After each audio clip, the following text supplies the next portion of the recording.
Connect. And I'm going to do a shallow dive into the subject, and what that means is, well, it's not this. This is what OpenAI thinks a shallow dive is. Apparently there used to be, and just I think, professional stuntmen who will happily dive from 40 feet on a ladder into a foot of water in a shallow swimming pool. Tried to arrange that today, but as you can see, I don't think the stage is high enough for that, so we have to do something else. But I do have to warn you also, there's quite a lot of AI-generated imagery in this slide deck for comedic effects, so if the future computer overlords come back and haunt me about that, I'll deal with it then. This is more like what a shallow dive is. Just a gentle exploration topic, because we only have like 30 minutes or 24 minutes now. So, but the kind of benefits of it. So, what if I told you that you could free up your developers to do more interesting things apart from writing transfer scripts of data? You could enable use cases that are kind of sticky to do today, that are hard to get multiple departments working together on today. And you can make data sources faster in terms of getting those data sources onboarded into Tealium and to stand up those data sources. My name is Mark Redden. I'm Principal Implementation Engineer at Tealium. I've been here 9 years. Obviously, I love it, being here that long. I work for customer success, which deals with onboarding clients when they sign up for Tealium, and also I also deal with customers on an ongoing basis as well. So an important thing I suppose about customer success, about our role, is that we have access to the platform in exactly the same way as our customers and partners do. So it's not like I have access to back-end keys or to systems that you guys don't see. I use the product in the same way that you guys use it if you're customers or partners. So, but that makes me a great advocate when I'm working with Tealium product to shape the product for the future, including this relatively new product, Data Connect, that I'm going to show you today. I'll just read that for a moment. That's what you get if you Google Data Connect, and it's actually a really good summary. So if you go and Google Tealium Data Connect, you'll find our marketing pages, so if you want to do that after the talk, because it has really good video demos and it has really good explanation of what the technology actually does. Obviously I'll go through that today as well with an example scenario. And this example scenario is going to be Salesforce sending data to Tealium.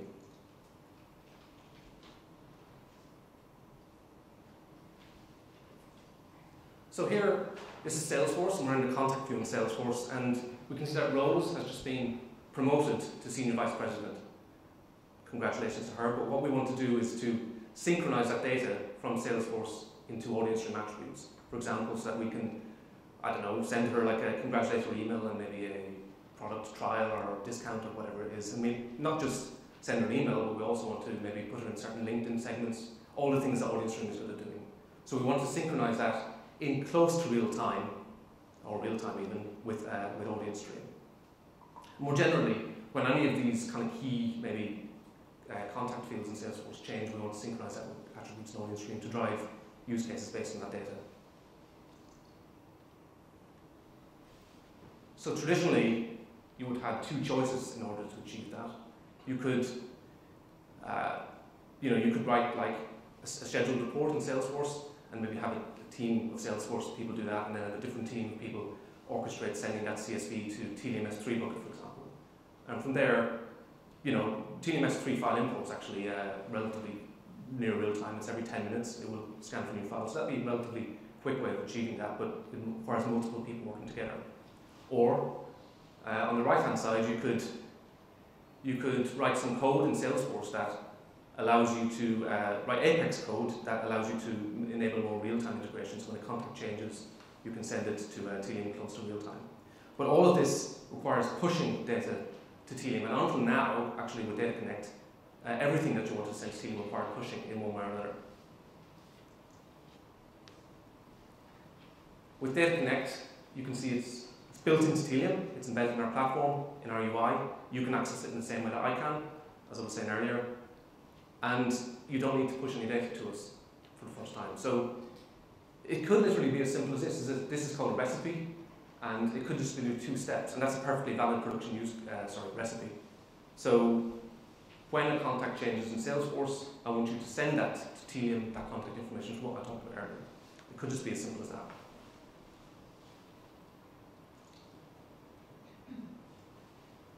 The setup is familiar, as in if you've done a file import setup in Tealium's UI, it's similar to that. What we're doing here is mapping inside the Data Connect product, Salesforce fields on the right to event attributes in Tealium on the left. And we can actually do clever stuff as well. It's not, you don't have to do this if your use case doesn't require it, but if you did need to do this, we can compute things on the fly using like sort of a Ruby type language there, a little bit of code. So in this case, I don't know if you can see the screen, but what I'm doing is I'm calculating like a SHA-256 of the email address, which is obviously useful for things like Facebook audiences and stuff like that. So you don't have to do that in Salesforce. You can do it like within Data Connect, and you don't have to have a Tealium function to do it either.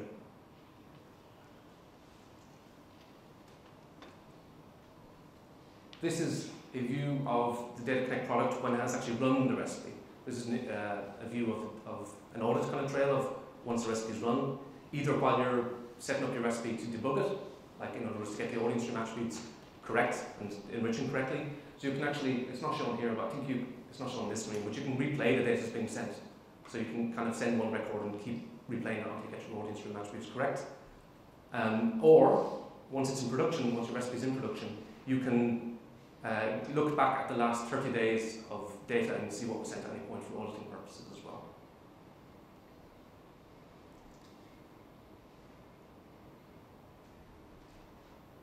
In audience stream then, you can, this is trace. I don't know if I guess everyone, I'm not sure if everyone's familiar with trace here, but it's a screenshot of trace. So you can see on the right is our, is the event coming in from Data Connect, and on the left then is the audience stream attribute being enriched in real time as that event arrives.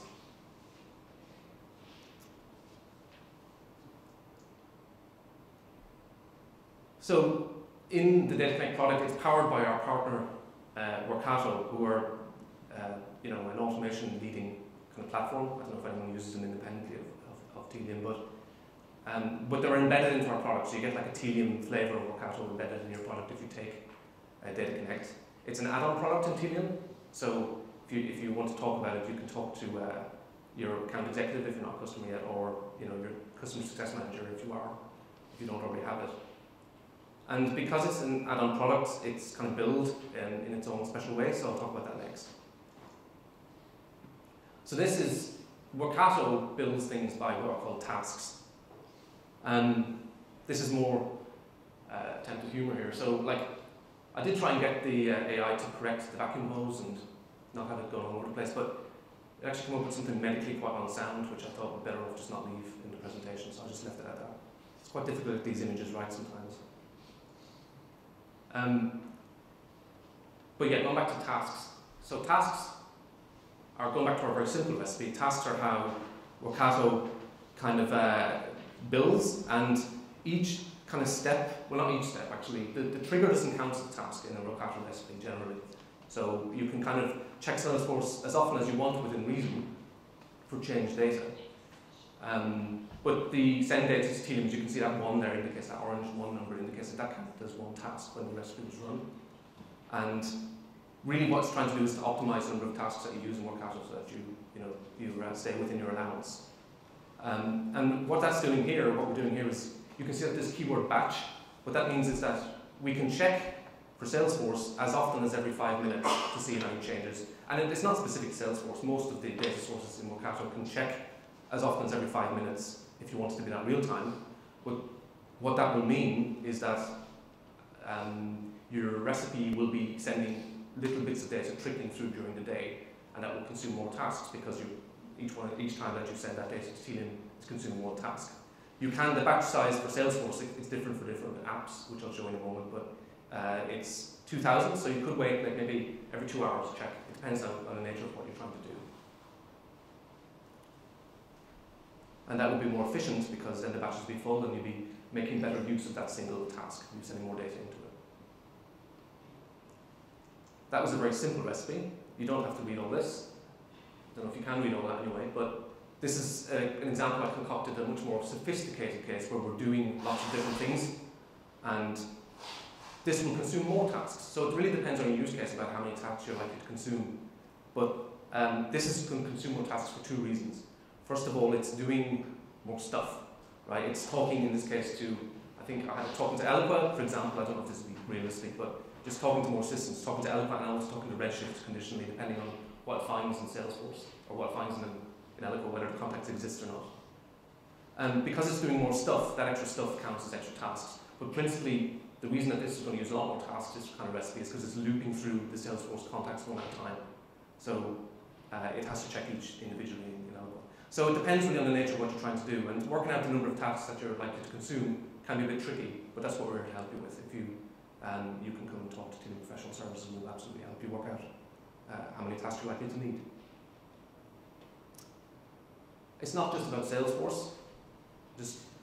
I book here some of the apps that are available in Workato to connect to and read data from. This is just a selection of them. There are actually over 200 baked into the Workato main marketplace. And here are some more that might be interesting to you guys.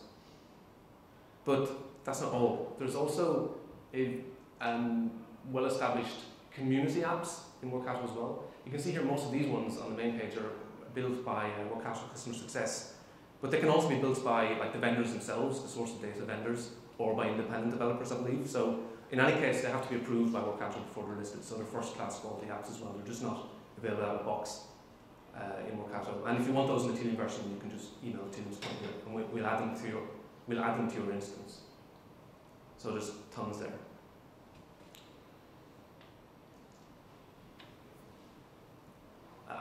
Maybe this slide is self-explanatory. The full fat version of Workato, if you like, that has support for what's called on-agent or on-premise agents, where you can, if your data source is behind a firewall, you can still connect to it because the Workato has like an agent that you can install behind your firewalls to interact with Workato in the cloud.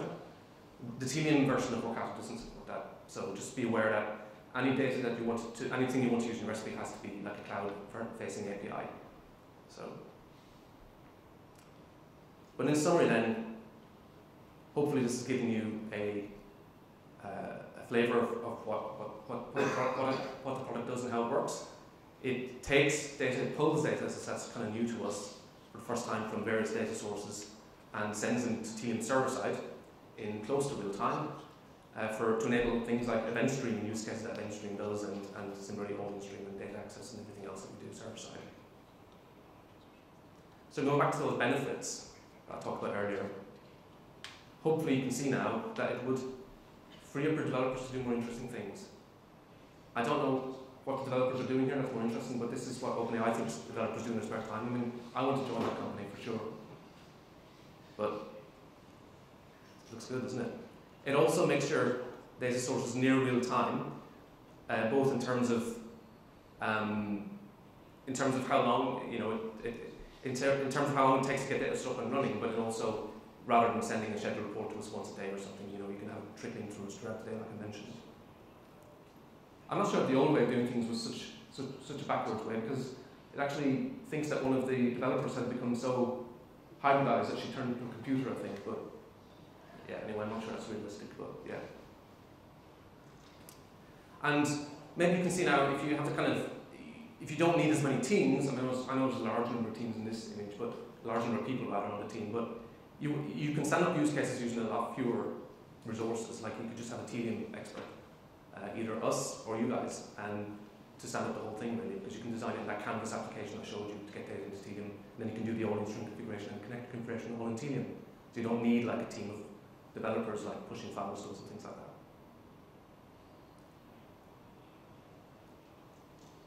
If you want to find out more about